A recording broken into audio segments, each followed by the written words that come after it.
Modern Tantric Buddhism, Embodiment and Authenticity in Dharma Practice by Justin von Bujdoss.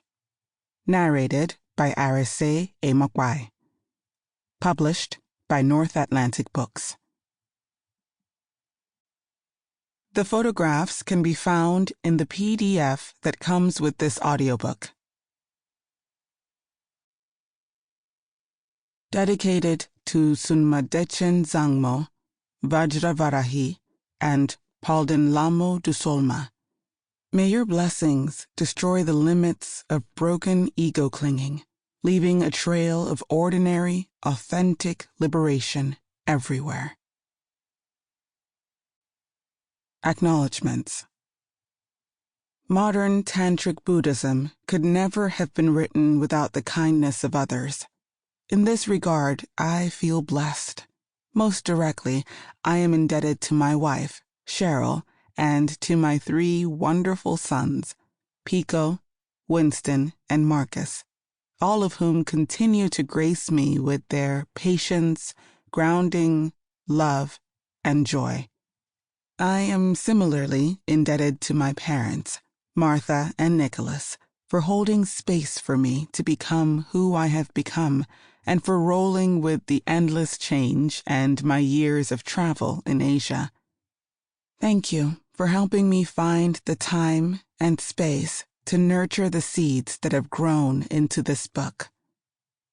My Dharma siblings, Tequila Chongyalpa and Eric Bloom, provided unquestionable support and encouragement, which can only be accounted for or explained as being the fruit of lifetimes of mutual care for one another, whether here in the West or in Sikkim or Bodh Gaya. Thank you for patiently listening to the raw forms of my musings and for offering your wise reflections. I am especially indebted to Tequila for sharing her precious mother, Sunma Dechen Zangmo, with me.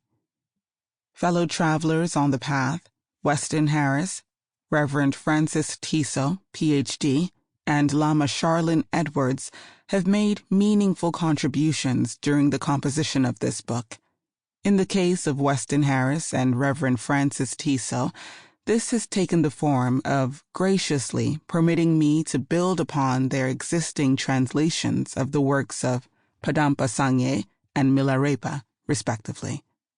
Lama Charlene Edwards has remained a close mentor and spiritual friend, introducing me to important academic works pertaining to Indian Tantric traditions, especially the exceptional academic work of Professor Harunaga Isaacson, whose lecture series on Ratnakarasanti's Hevajra Sadhanas in July of 2018 has proven to be a vital, inspirational balm which continues to remain impactful. I would be nothing without my teachers, whether it be Sunma Dechen Zangmo's endless creativity and passion for embodiment, Pating Rinpoche's masterful power of ritual and authenticity as a tantrika of the old school, Bokar Rinpoche's oceanic love, compassion, and patience, or the sheer power and intensity demonstrated by Gyatso Rinpoche. I have benefited from experiencing, through these Tantric Buddhist masters, the beauty, dynamism, and warm breath of this living tradition. Through them and through our work together, this living tradition has become an inseparable part of me. For this, I will always be grateful, and I look forward to the ways in which our relationships will yield the fruit of our mutual aspirations. These teachers have proven to me that Tantric tradition has a power and applicability that will forever endure. I also want to express a deep sense of gratitude, appreciation, and warm kinship for Lama Rod Owens, an excellent Dharma teacher and close Dharma brother. Much of the work in this book arose simultaneous to the Dharma teaching we have been doing together over the past few years. The hours of private conversation, plotting and planning, disrupting the status quo, and sharing meals have kept me on track.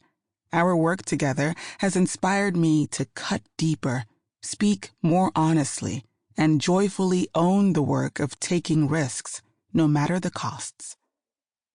Lastly, I feel the need to acknowledge the presence of death, chaos, suffering, fear, anxiety, and hardship as essential teachers. I pray that I am fortunate enough never to be drawn out of relationship with these precious lamas.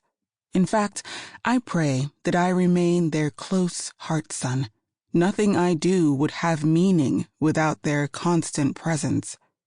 May they accompany me like my shadow. May their wisdom continue to unfold. To you, everyone mentioned here, I raise a skull cup of precious nectar. May the blessings of the Mahasiddhas continue to rain down upon us all, no matter where we may find ourselves. May our practice continue to remain powerful, and may we bring untold benefit to all beings. Forward. I met Reba Dorje Odser, or Lama Justin, as many people are meeting each other these days, on social media. I was living in the Washington, D.C. area at the time and was the resident Lama for a small Dharma center there. These were the days before radical Dharma, and not many people were interested in a sassy, black, queer Lama and his Dharma teachings on sex, race, gender, oppression, and other pop culture phenomenon that were widely considered not dharmic. It was a lonely time. I had never met other lamas who were on the same page as me until Lama Justin reached out over Facebook Messenger to say hi and to introduce himself. I was visiting Brooklyn at the time. He seemed cool, and it just so happened he and his center, the New York Surpur Koshir Dharma Center, were in Brooklyn as well. I was intrigued. I was leaving Brooklyn the next day to head back to D.C., and I wanted to meet him before I headed out, but I found out he was unavailable because he was working as a full-time chaplain. Instead, I met up with his teaching partner and co-director of the Dharma Center, Lama Sangye, who was a sassy, queer, male monk who sashayed around Brooklyn in full Tibetan monastic robes. We had lunch at a cafe. Now I was really intrigued. We made plans for me to visit the center on my next trip to Brooklyn.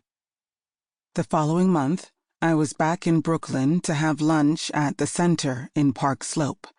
I met Lama Sangye again and was introduced to Justin, his wife Cheryl, and the center protector in the form of a brown American pit bull terrier named Wu. They all lived together at the center. The center itself was an old house that Justin and Sangye had fixed up some. The house looked like a building that had been transported straight from India or Tibet. It seemed very out of place in busy, modern Brooklyn. Moreover, meeting the residents of this center was like sitting down with old friends. We talked about the Kagyu lineage, all its drama, and our hopes and frustrations. Yet, what we discovered was that we wanted and needed to do something different as authorized lamas. Justin, Sangye, and I realized that we shared a common teacher, Lama Sering Wangdu Rinpoche, my first Tibetan Lama, whom I'd met almost a decade before. After our lunch, they pointed out that the Dharma Center was now my home too, and in that moment, we became family. Over the past several years, we have had many take-out Chinese food meals, many long conversations about our struggle and frustration with our lineage, which refuses to adapt to the needs of an ever-diverse practice community, and much dreaming about helping establish a new way of practicing Tantra that is modern, simple, and direct, and that does much more work to center justice. Over the years, Sample complete. Ready to continue?